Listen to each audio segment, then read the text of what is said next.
He took out naloxone from these bags and just passed it around the room and said, hold this in your hands, like understand, like this is it, like this is the thing that's gonna save people in your community.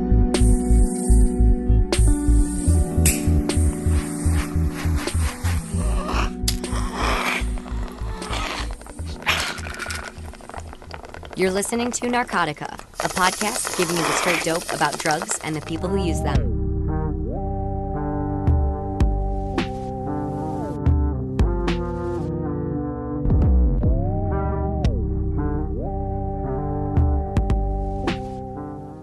Hey everybody, welcome to Narcotica. This is Zach Siegel, and we have a special episode for you today.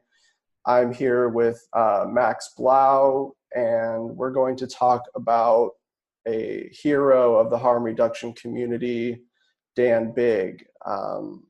Basically, any group that is distributing naloxone probably has Dan Bigg to thank for that. And he recently passed away, and it's been really tough for the community and really sad. And it was recently Overdose Awareness Day, and it's Recovery Month, and I think now is just a good time to reflect and think about Dan. And Max, I think, has a special window into his work. He interviewed Dan in March of this past year, and it might be, one of the last on the record interviews that Dan ever gave. And so we're going to talk about that, and we're going to talk about Dan's work and, the future of harm reduction without him. So, hey, Max.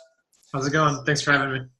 Yeah, thanks for coming on the show. So like I said, you interviewed Dan recently, and I guess from the get-go, what brought you to Dan? So as someone who's been covering opioids and the current crisis, or we won't use the word epidemic, but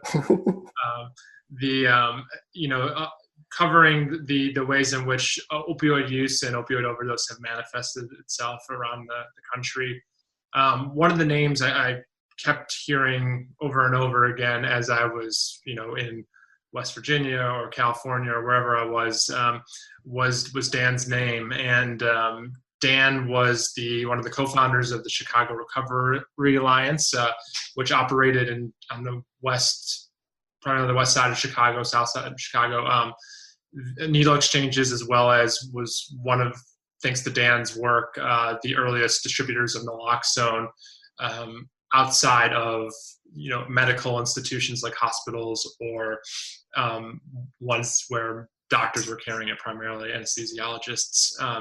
Without Dan, we probably wouldn't see naloxone as prevalently used as it is today. We can sort of just set the table here that, so naloxone, it's an opioid antagonist. It reverses the effects of overdoses, namely gets people breathing again. Like, this is a pretty magical drug. And we should probably dwell a little bit on the history about how Dan saw something in this drug. And, it was his efforts that retooled it for a public health intervention that really didn't exist before his vision. And so I think, like you said, that this drug was initially in hospitals. It was for anesthesiologists overseeing patients. And maybe you could talk about Dan's early efforts to introduce naloxone to the harm reduction community. Yeah, absolutely. And you feel free, of course, chime in as you've interviewed him as well. Yeah.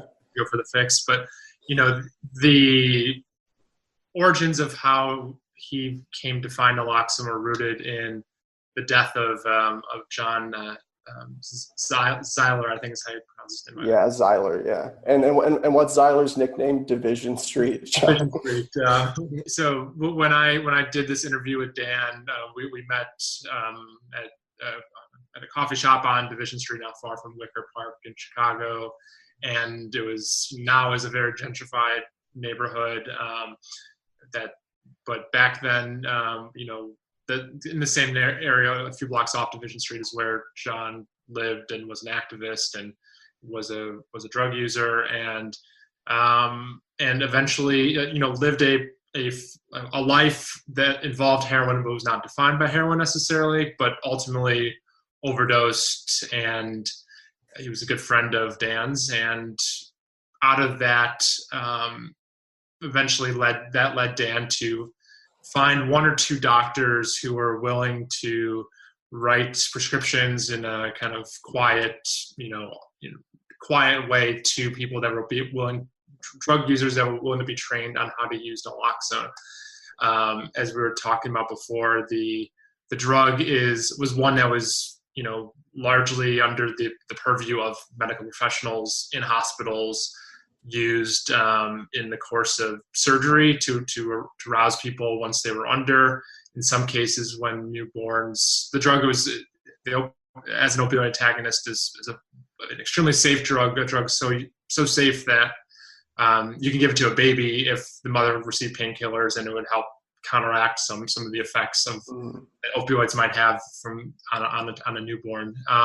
But Dan rather was able to get doctors, an early set of doctors on board to start writing prescriptions to people that were, now armed with a life-saving drug that had never been before used by lay people, whether it was drug users or their family members. I think that last note is really important to highlight. So like a lot of the initiatives for naloxone now presently are geared toward, we need to get these in high schools. We need to get these, we need cops to use them. We need first responders to have them. But Dan, from the get-go, had the insight that users needed it, and that their families needed it, and that their social network and friends needed it. He sort of had this just intimate knowledge that in order for this to work, it needs to get in the right hands. And I think that's always been one of Dan's primary contributions, is this isn't just for medical professionals. This isn't just for first responders. Anyone who knows a drug user can save a life, right? Yeah, and I think he democratized the drug. He made it something that that not only people should expect or know how to feel licensed to use a drug like naloxone, but he made sure that people demanded it in the way, that his work came out of the AIDS movement of the 80s and early 90s, and similar in a different, but there are parallels between the efforts that activists in the 80s, late 80s had in terms of getting AZT to market, and the whole saying of getting drugs in the bodies, and that idea. He borrowed from that and not only got doctors to write these prescriptions for naloxone, a drug that at that point in time was only $1 or $2 per vial. This incredibly cheap, life-saving drug, and was able to arm people with it. And I think for people who have either used opioids or know someone who used opioids, like that idea of allowing someone to survive and to actually treat overdose is not just like the result of a character flaw, but as like this part of the medical complex, or like that is, this little thing that I have, like it's right here, it fits in the palm of your hand, costs $1, anyone can have it. And that's such a radical concept that is easy to understand. It's like the EpiPen of the opioid crisis. And that was really the democratization of it is what he pushed, and what he should probably, I think, what his legacy is. Yeah. And I think it's worth talking about the reception of this idea to the harm reduction community. Like, it just looking naloxone now, one gets the sense that this is an over-the-counter drug. You can go to any pharmacy to get it, and that's not really the case. Still, there's still barriers for naloxone access, and I think in reading some of the interview you sent me, you asked Dan to talk about this meeting in Seattle, that this harm reduction sort of drug policy conference was it 1996? It was in 2000, actually. Oh, 2000. Okay. And so you first talk about naloxone in 1997 in Paris. But the first one in the U.S. one of the first ones in the U.S. was in this conference in Seattle in 2000. Yeah, and can you sort of talk about what Dan did at this Seattle conference and the response to him sort of introducing this naloxone as something like everybody really needs to obtain? Yeah, so this was a large. Looking back, he estimates maybe 1,000 people were there, and this is an academic conference where people are presenting on different techniques related to harm reduction or heroin use and how to prevent overdose. And he flew from Chicago, or he started in Chicago, ended up in Seattle, and he enters this conference carrying a pair of black duffel bags full of naloxone.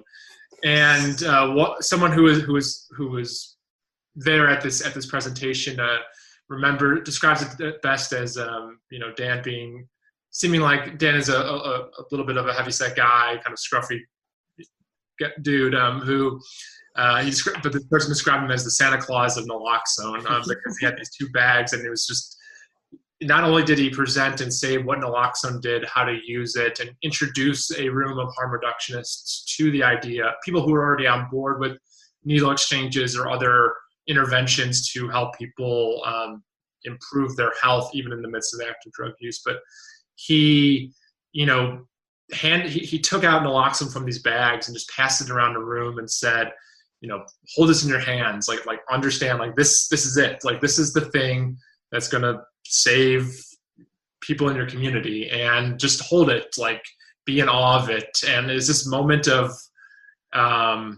realization, or like this watershed moment of naloxone kind of having one of its first big moments on a national stage in front of a group of harm reductionists. And then this is in 2000, and kind of in 2000 at that time, to the point you made earlier, naloxone wasn't over the counter. At this point, police officers or first responders weren't allowed to carry it for the most part. And it's not until like 2001, 2, 3 that I think New York and New Mexico are the first states to allow some lay people to carry it with a prescription.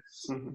And ever since then, there's been this cascade of just laws changing to, in most places you can get it with a prescription, and an increasing number of states allow you to get it over the counter. Yeah. And like you asked Dan, what was your message to this crowd? And his response is sort of so characteristically Dan. I didn't have a message. Like, I had a physical material item to give to them.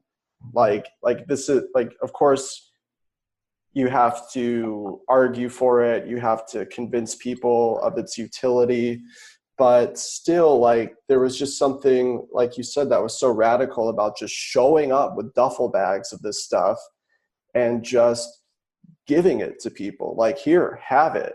And there's sort of like this scene erupts that, like, and you could tell it, but after he stopped talking, like no one sort of moved, or everyone just kind of stood there.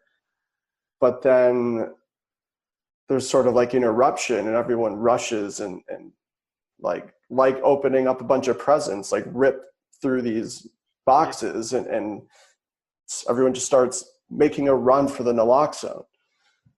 And it's this moment that, kind of having seen that in Seattle, what he told me in our final interview is this it was this moment where he vowed never to go to a conference again and talk about something without having the actual like actionable item, the naloxone, to give to people. And that was his, I mean, that kind of defined who Dan was as a person, in the sense of talk is cheap. We could talk about all the solutions in the world of how to and what is the best places to invest money, or on a larger level, how do we allocate federal dollars? But, on the most basic person-to-person level, if you're not giving someone the tool they need that could save their lives or improve their health, like, what are we actually doing in the world, in terms of harm reduction? And so he from that point on, like, if you talk to people that knew him or met him at conferences over the years, he had the duffel bag, he had naloxone. The last meeting I had with him, we had this 2.5 hour interview.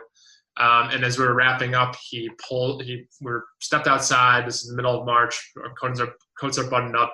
He reaches into his coat, pulls out this bag that's maybe 6 inches by 1.5 inches, and just like doesn't even say what it is, just slaps it into my chest. and when I got into a cab and headed out, it was 3 vials of naloxone, 3 syringes, and I mean that's the way Dan. I've never heard Dan not do that from people that know him. So he did the exact same thing to me at DPA last year. I was sitting in on a panel, just listening in, and Dan sits next to me. He hands me this like sort of it's like a brown bag, right? And you can't see through it, and there's vials of naloxone in it, a few syringes. He hands me one, and he gives me a first responder button, and just everywhere he went, he just armed everyone with naloxone, and his idea is really just flood wherever you are with naloxone. Like if there are people using drugs, and people sort of are using drugs everywhere, you have to flood that area with naloxone. And that's what the Chicago Recovery Alliance does to the West Side. That's what the Harm Reduction Coalition does all over, like in San Francisco. Like, their strategy is to pump out as much of this stuff as possible.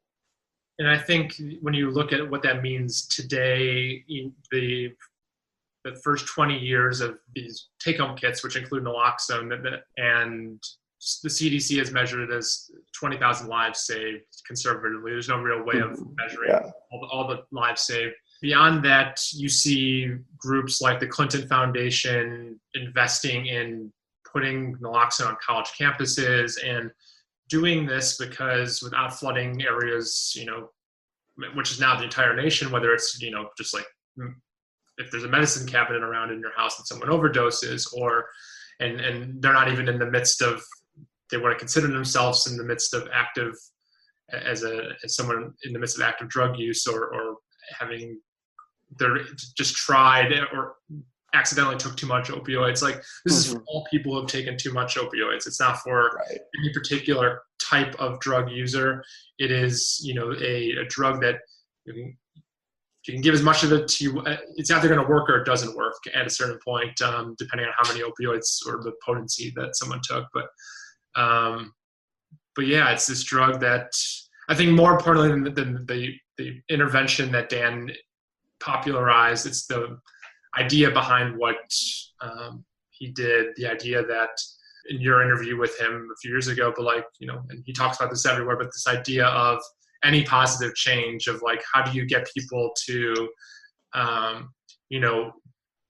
get them to improve their health and their lives in a way that they see as an improvement.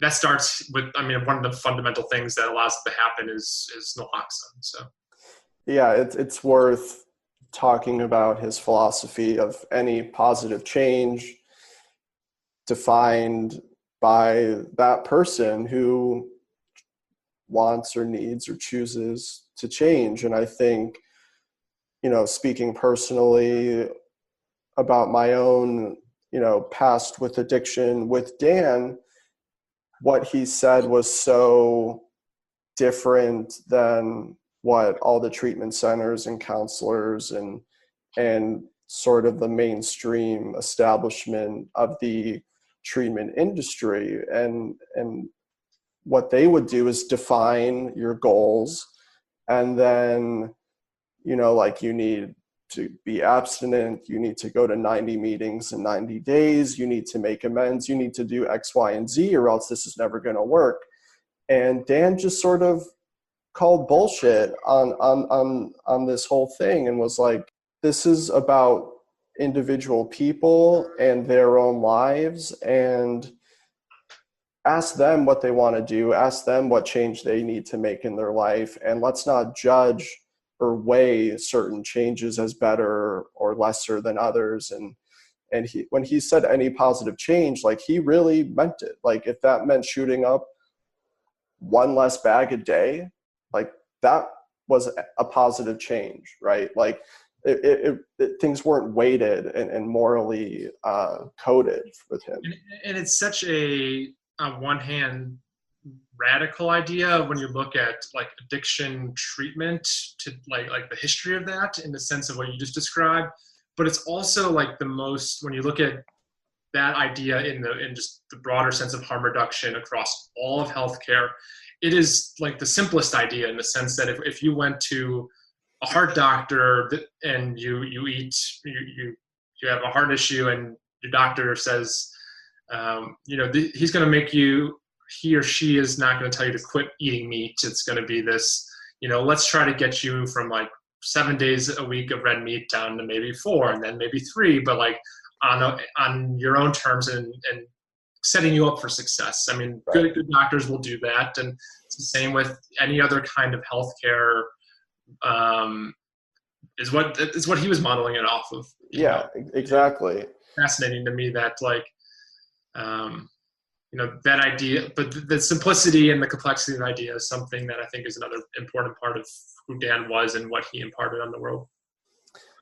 Did he ever, with you, talk about like the moral hazard arguments and some of the more conservative leaning arguments against naloxone access? Like, I think you and me both agree, and a lot of research suggests like having this around doesn't increase or enable risky drug use. And the idea of a Narcan party is fucking absurd. Like, no one's intentionally overdosing because their friend has naloxone.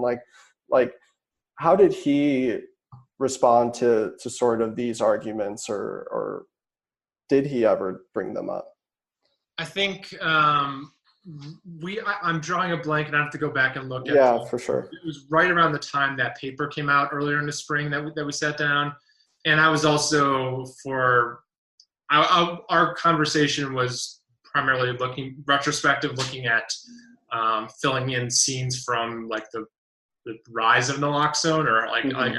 So we didn't spend a whole lot of time just for that interview on that. But yeah. I think, in general, this kind of goes back to the talk is cheap sort of thing. He's action driven, and he was someone who, like, you can talk about, like, none of this matters if someone doesn't stay alive and get to the next day. So right. like we need to solve that first and then get to everything else. And that's the first and foremost. I think that was what was always on his mind. Yeah. And the paper we're talking about, there's this moral hazard paper by a couple of economists who were basically saying that, like, saving lives like this isn't really cost effective. Yeah. Or it's leading to more overdoses. And the basic premise and assumptions of that argument fly in the face of everything someone like Dan believed, which is you can't put a price on someone's life, and we don't need to, think about budgets and costs. Like, there was something also like sort of like anti-proprietary and anti-capitalist about Bigg, which was he supplied everybody with naloxone who wanted it and needed it, and like he wasn't patenting a certain thing, like he wasn't trying to make money or build a brand, like he was just doing what he believed in. Yeah, and he continued to do it even though since the time he started, the price of naloxone has gone up exponentially. And yeah, the work that he's done today, or was doing until recently, even as naloxone became widely accepted and there were other ways to get naloxone aside from the Chicago Recovery Alliance, his work continued. The goal was to get naloxone in the hands of people, and that was what he did. Yeah, I think the Evzio, I think that's the auto injector by Kaleo Pharma. So in 2014, this costs $690, I think, for 2 doses. And then it went up, and then it went up to over 4,000. Yeah, and in 2016, it's like 4,500, which is like a 500% increase. Like this is Shkreli style price gouging of an in-demand drug. It's sick to think about that. As overdoses rise, demand goes up, and naturally the price goes up with all of these things. It's really disgusting to think about. Yeah, and it was something that he also was outspoken about, from what I recall, in terms of just, the way he always handed out naloxone. He started doing it at a time when vial and syringe were the only way to do it. There was no nasal spray, there was no atomizer early on. Yeah. And it was also the cheapest way of administering it, and continued to primarily do that, even as all these other companies kind of seeing the way the opioid overdoses were rising, kind of capitalized and profited off of new devices that helped administer it easier. And that's not to say that those devices don't offer good. In some cases, they do. They are easier to use, especially the nasal spray. Dan was always clear-eyed in terms of what the reality was in terms of like the market and how that was shifting.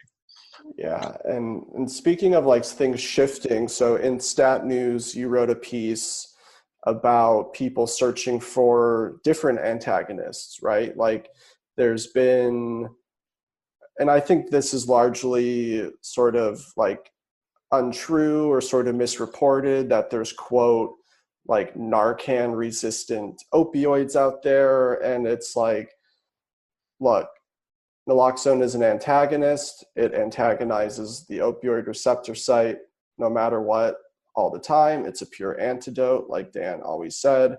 Of course, if there's a super, super strong opioid, like some of the fentanyl analogs floating out there, you might need much more Narcan than is usual to knock it off the receptor. Can you sort of talk about what's going on there and some of these new research ventures about more robust antagonists? Yeah, absolutely. So everything on top of everything you just said, there is, based on just the rise of synthetic opioids and the increased usage of naloxone per individual, even if it is like carfentanil or some other very strong synthetic opioid. There have been reports of cases where there are 4, 5, 6 doses of naloxone being used, and that, regardless of, setting aside for a second just the, the resistance to fentanyl and that argument, the legitimate and illegitimate concerns out of that gave way to the NIH now looking into different ways to to see if there are more effective ways to reverse overdoses. Yeah. There's a ton of people that are from the Dan Bigg world that see naloxone as just like they're purists. They see naloxone as like just more naloxone. We should fund that instead of these other efforts.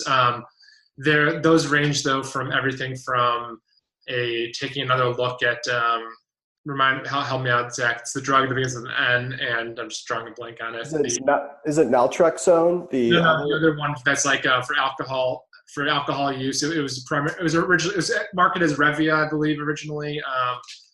Now.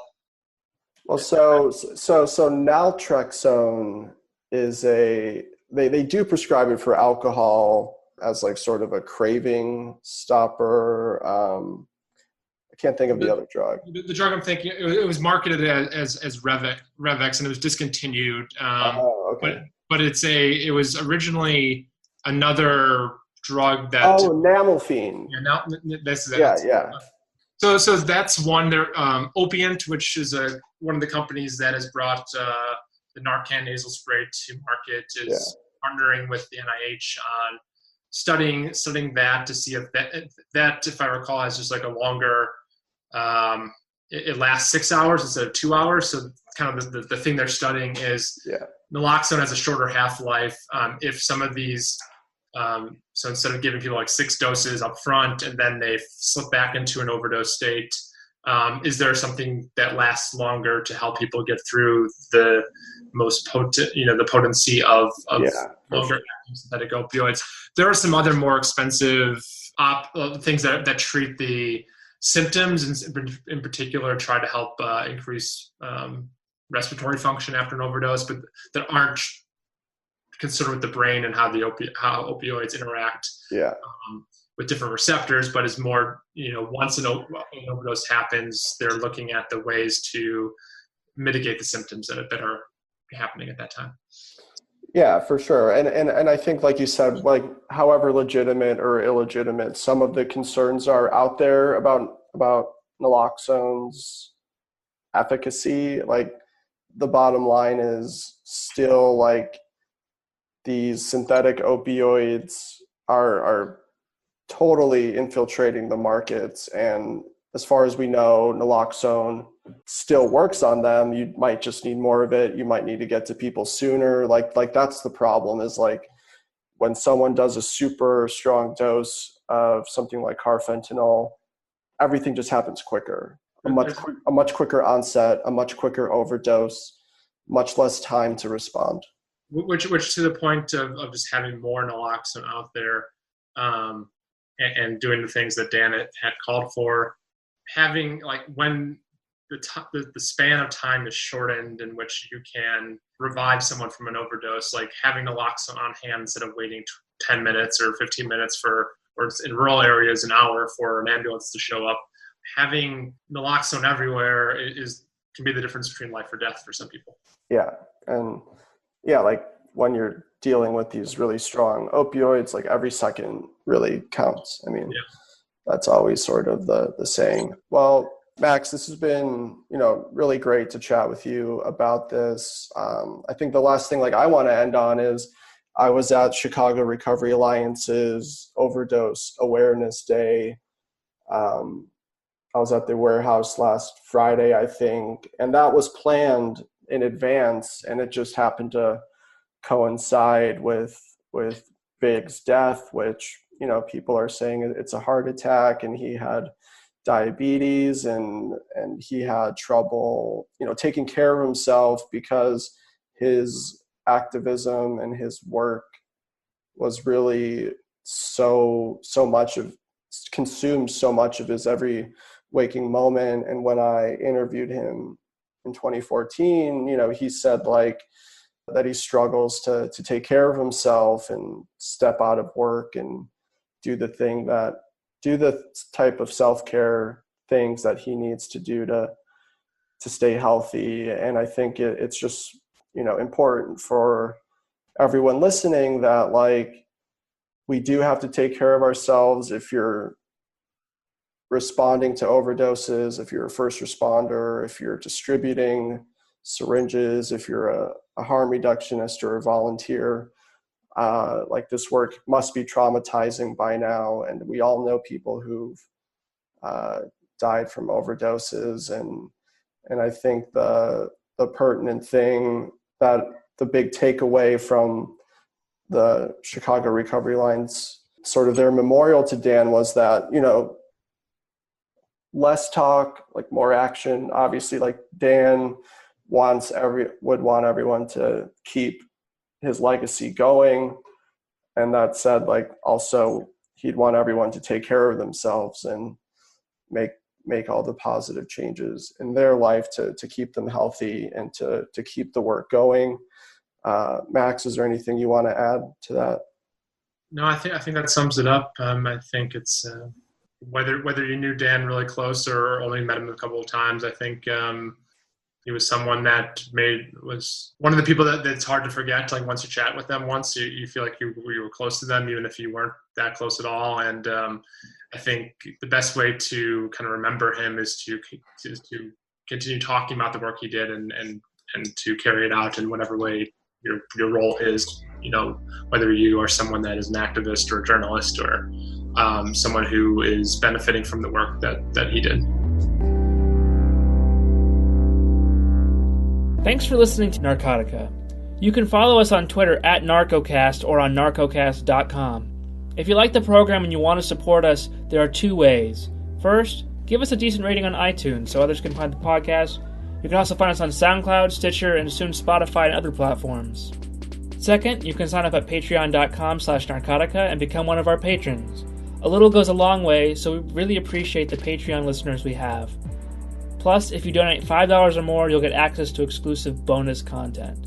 If you want to send us suggestions, tell us about that one time you took way too much acid, man, or just drop us a line, you can email us at tips@narcocast.com. Narcotica is an independent production by Christopher Moraff, Zachary Siegel, and myself, Troy Farah. Our co-producer is John Ahrens, and the opening credits music is by Glass Boy. That's all, folks. Talk to you again soon.